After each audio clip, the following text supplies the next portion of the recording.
My name is Charles Dunn. I am 24 years old, and I think I'm just more excited just to kind of talk about this program and kind of get to know you more and just like this overall this nonprofit overall. And that's not even to sound like cheesy, but when I was looking through it, I was actually like, I really resonate with like the mission, what you guys are about, and I think it's just really incredible what you guys are doing. Oh my gosh, that's so awesome. But I just want to remind you, this interview is about you, but we will Oh, talk all yeah, about that yeah. with you soon. Okay, okay. Do not worry. But we love that. We love that. We love to just talk about our mission in general. But this interview is going to be about you, so I'll talk to you about that after the interview. So that's awesome. Sounds good. All right, no worries. All right, so just starting off, we're gonna I'm just gonna ask you some quick fun questions. So, what is your favorite activity to do right now outside of work or school? Oh, great question. So one of my favorite activities, probably I love nature. So I live in Reno right now, so not too far from Tahoe. So right now it's getting warmer season right now, so I love to go on like hikes and things like that. I used to not as much anymore, but I used to love to go to like the UNR like basketball games and things like that. Just hanging out with friends, going to the movies, all that fun stuff. Oh my gosh, so you said Reno? Yeah, yeah. Oh my gosh, so you're all the way in Nevada. That's so cool to hear. Mhm. Since we're based in San Diego, we like to see how far our organization. Oh, okay. Yeah, that's cool. So I was born and raised actually in Las Vegas, but then I've been in Reno for the past like 5.5 years. Did you Mhm. attend UNR? Yes, yeah. So that's what I came out Oh, here. Yeah. So I got my undergrad in computer science. okay, that is so awesome. So, this is like another question. It's a little bit more deeper, but what qualities of yourself that are you most proud of? And we would like if you could choose three of those qualities. Also, feel free to choose more because I love Okay. when people brag about themselves. That is actually a great question. So one of my quality, ironically, my boss and I were talking about this yesterday, but one of my qualities that I'm most proud of is I feel like I really have this like connectedness feel, and I love to just kind of bring people together. Because I think just hanging out and bringing people together, it's just kind of what it's all about, And so that's one thing I love to do, or I think is a really cool quality.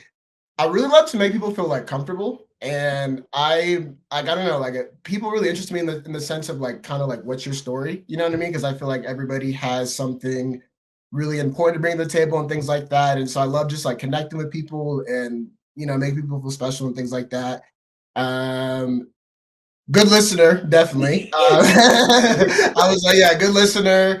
Um, just making people feel inclusive or always Yeah, including yeah, yeah. people, and just very like outgoing and just fun. And yeah, that's what I would say. Okay, the outgoing and fun is, yeah, that's a completely different thing because I think people can be outgoing and fun, but then just exclude people or like not Mm, feel actually connected with people. So being able to be genuine and outgoing is a very admirable quality.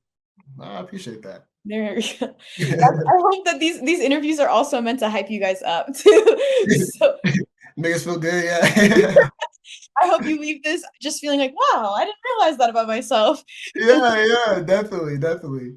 All right. So, getting a little bit more into the meat of the interview. What is an accomplishment, personal project, or extracurricular activity that you are proud of working on? Oh, great question. So I would say, oh, recently actually. So my current job for the past 7 months is I work at the Food Bank of Northern Nevada, which is also a nonprofit. And our main thing is like feeding people and providing different resources and things like that. So we serve pretty much all of Northern Nevada. So pretty much all of Nevada except for Las Vegas. So it's a huge service area. So we serve about 160,000 people per month. Yeah, and I'm a data analyst for them. And so something that was really cool, actually, that I was really proud of is I'm not sure if you've heard of the company Data Camp, but essentially it's a learning tool with a bunch of different videos and resources and courses to learn different like tools, and a lot of it is more like STEM related, so a lot of like coding and things like that. But then they also have stuff like Excel and things like that. And so my job, we use a lot of Excel and a couple other specific tools like Tableau and things like that that this company had a lot of courses on. And I actually, so my boss, she was really wanting to like invest in me as well. And so she's like, hey, like let's get you this like license, like a data camp license, so that like while you're on this job and you're doing certain things, you can also kind of learn and like grow your skills and stuff as well. And so when I was applying, they wanted me to look at like nonprofit. You're a nonprofit, so you always know you're looking for the nonprofit deals. And they actually had this program, and actually typically it's meant for like a lot of nonprofits that are more education based. And how the program works is a lot of times if they get accepted, they then create these scholarships to give back to the community and things like that, because they'll get like a lot of free licenses. And so I filled out the application, did all these hoops and stuff like that, and they actually made an exception and gave our entire organization free data camp licenses. And so then like a lot of the staff now are able to invest in themselves. And it's really cool because I honestly, because like I said, a lot of it is more STEM based, but there are a lot of tools and a lot of courses too that are applicable to different roles. But I didn't think that many people would use it, but it's really cool to see like a lot of staff like using and investing themselves and like learning a lot and growing professionally, and even taking it a step further. Like we do plan on creating scholarships to give back to the community, because that's something that I just love to do, is always giving back. And so I was really proud to like be the one that really helped kind of facilitate that. So I think that's one of my most recent accomplishments. That is really awesome, especially when like your like fellow coworkers and like the staff in your company can like invest in themselves. They can also invest that back into the company and help even more people on a wider network, or at least make things more efficient, or I don't know, help it like with all these different courses and all this new tools for knowledge that might not be readily accessible. That's awesome. Yeah, thank you. Absolutely. Absolutely. I know. Oh my gosh. So, what sort of tips would you give somebody who's trying to do something similar? Like they're trying to help out their coworkers or they're trying to help out their community? First, kind of figuring out like, I guess, what is that you want to do, or like what are you interested in? And Mhm. for me, I just was kind of looking around, and then from there, I just did my own research, honestly.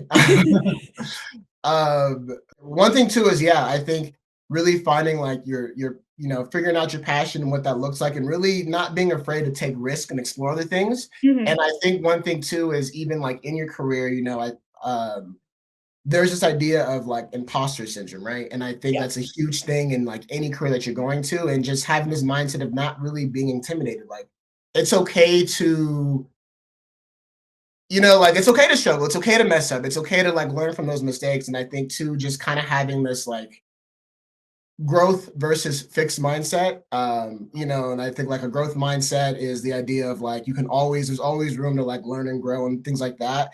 Where like a fixed mindset is like, innately I had these traits. This is what I'm good at. Like I can't pursue this or that because I just genetically or innately like you know what I mean? Like you're limiting yourself. And I think, as corny as it sounds, like you can really do anything you put your mind to. And I think kind of having that mentality going into anything and not being afraid to take those risks is like really important.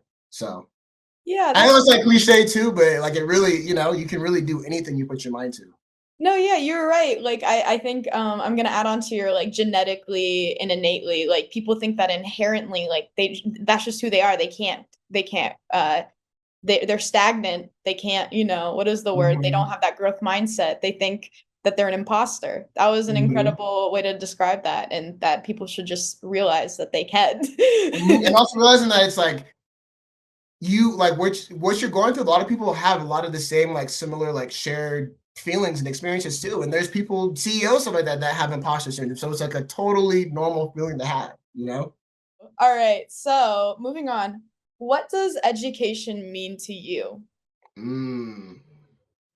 Education to me means just plain and simple, just learning. I think education is very important. And I think education opens up a lot of doors. And I think school is very important too, but also at the same time, I think in this generation, there's so many other ways to be successful. And I think like trade schools and things like that too. And I think, yeah, education is just learning for me, just learning and investing in yourself. And yeah. Yeah. So, what's a topic, subject, or skill that you think should be taught in schools? Ooh. What's very important to me is, I think, history is a very important topic, and I believe that history can't be erased, and that you know it's important to understand our history and like where we came from, and what got us to where we are today.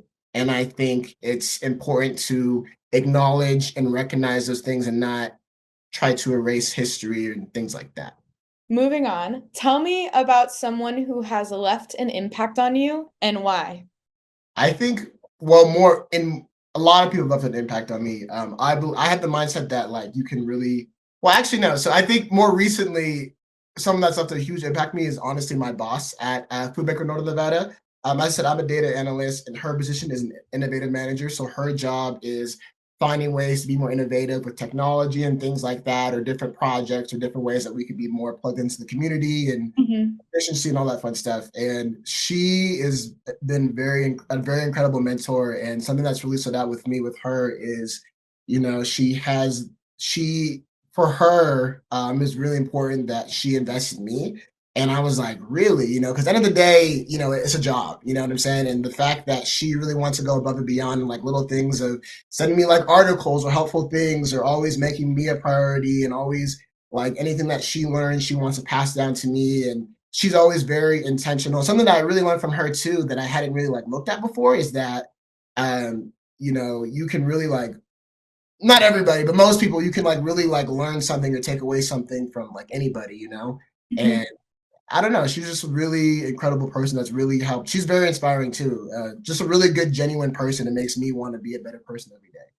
So How it's long have you been like working with her and like, like learning from her? yeah. So this company I've been with now for 7 months, 8 months. So very Oh, short time, but yeah. very short time for somebody to make such a meaningful impact on you. That's really Yeah. lucky that you get to just have like sort of like a really supportive community. I think a lot of people enter the workforce and don't experience that.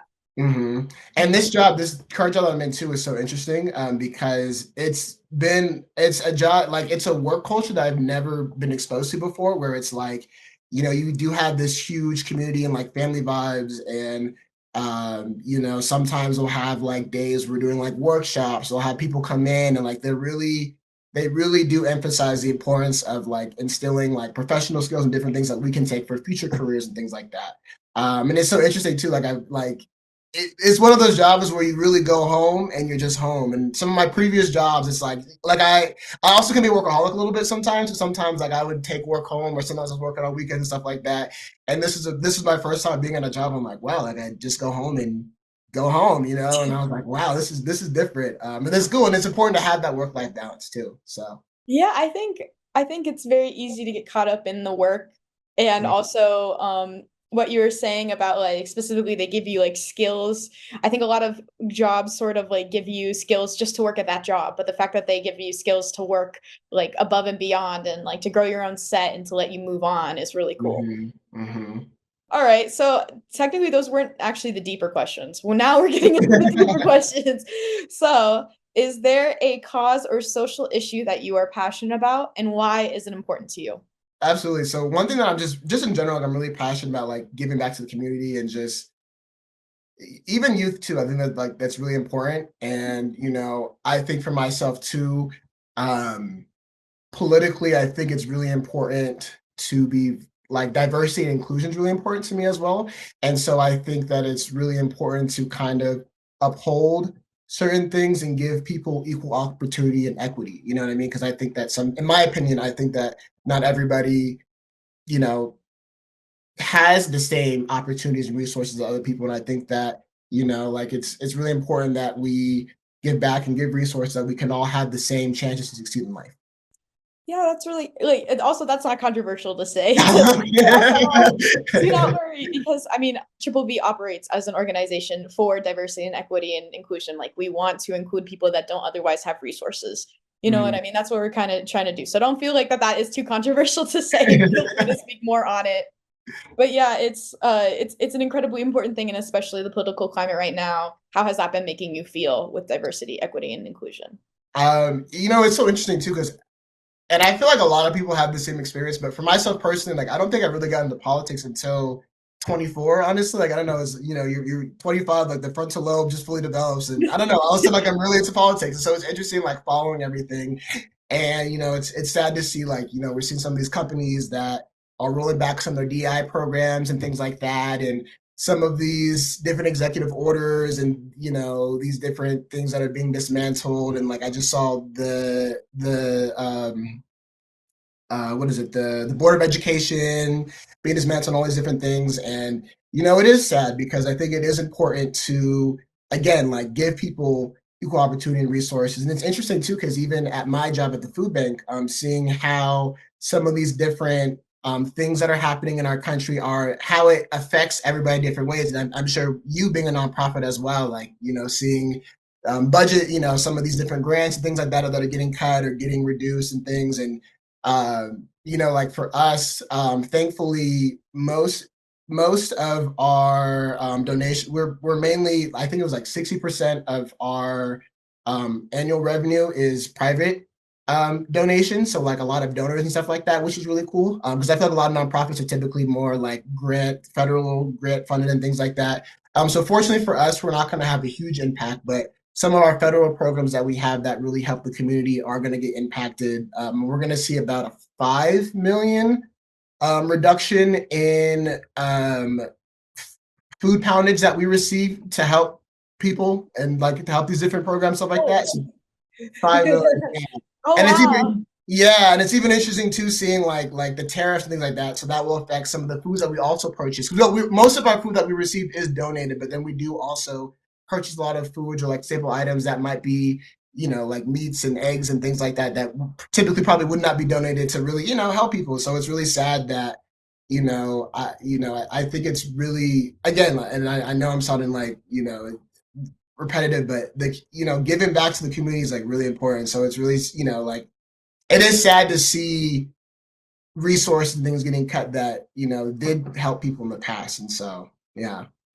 I know that everything sort of seems like doom and gloom right now, but how are you sort of trying to make a positive impact on your community regardless? Like what advice would you also give to someone who's trying to make a positive impact on their community?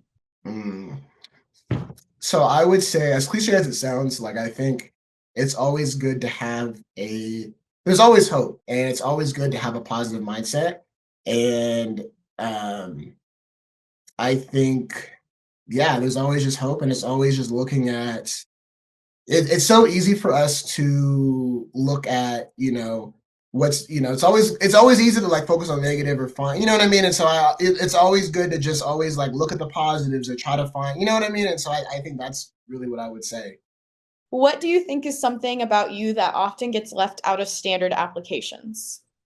I think I don't know if this is the right, well, there is no right answer, but um I would probably say my character. I think with this center application, like a lot of times, you're always talking about um your accomplishments and like I did this, or I was a part of this, or I was president of this and this and that, because you're really trying to like sell yourself and market yourself. But I think sometimes what gets lost in translation is the level of like authenticity and things like that. And I think um and I don't want to come off as like, oh, I'm trying to like, I'm this and I'm that. But I would say that I'm really proud of the person that I am today, and really just like my support system, my friends, things like that. And I love to be there for my friends, and my friends have been there for me and things like that. And I think that that would be something that wouldn't necessarily show.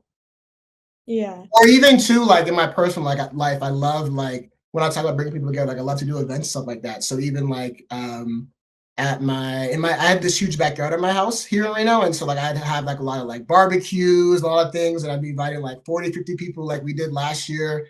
Um we had this like taco event, and like everybody paid like $10. It wasn't for profit because we didn't profit, we broke even, but it was to cover the food. And we had like food, music, things like that. It was like about me and my roommates, about 40, 50 of our like friends and stuff like that, and just community. So I love to do like little things like that, or even like again, like I like to make my friends feel like appreciated and stuff like that. So like lots of surprise parties or little things, or even like recently, at my job, one of my coworkers, one of my is like my boss's boss type of thing, and she was somebody that always was above and beyond her job. But I've noticed sometimes, like with her being in such a high level of leadership, sometimes like she doesn't always get the recognition that I feel like she deserves. And so her birthday was coming up, And so me and another coworker had organized, we came in on a Sunday and we had decorated because her birthday was that Monday.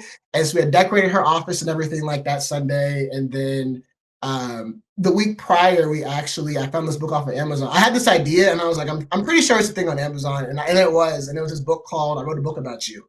And it was full of all these cool, like funny and like wholesome, like fill in the blank things. So for example, like one page was like, um, if I would give you a trophy, it'd be for blank, and you would like fill it in. So like stuff like that. And so some of them were like funny and lighthearted, and some other ones were like deeper and like meaningful.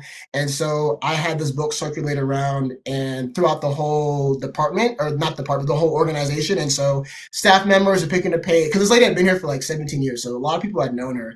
And so staff are filling out pages, and then I even found her kids were around my age. Come to find out, and so I found them on social media, coordinated with them, and then we got them to fill out the book and got her husband to fill out the book. And so it was something that was like really special. And so then on Monday we had like cupcakes and we had two cakes and we like surprised her and gave her the book and everything. And I just love to make people feel like special, you know what I mean? Because everybody deserves to feel celebrated, like, and recognized. Yeah. Like personability and community isn't often like emphasized like nearly enough, especially when it comes to just applications in general and like the Mm-hmm. impact that you leave around you Mm-hmm. rather than like, what can I do for you? Yeah, absolutely. What would you say to a student who is about to do their own storyteller interview? I would say, well, and you've said this too, but be yourself. I think authenticity always wins. And I think, because sometimes, even in this interview, there were certain things like I even was like, oh, should I say this? Or maybe I shouldn't. And I did. And I think I think everybody has a story and everybody has a purpose. You know what I mean? And so just share whatever you think is important. You know what I mean? Like even if you're like, oh, no, just share it. You know what I mean? I think everybody has a story and like that's important.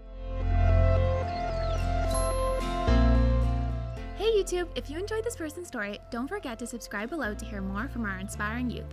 If you want to apply for our Storyteller Scholarship or get more involved in our organization, click the link below to apply. Thanks for watching!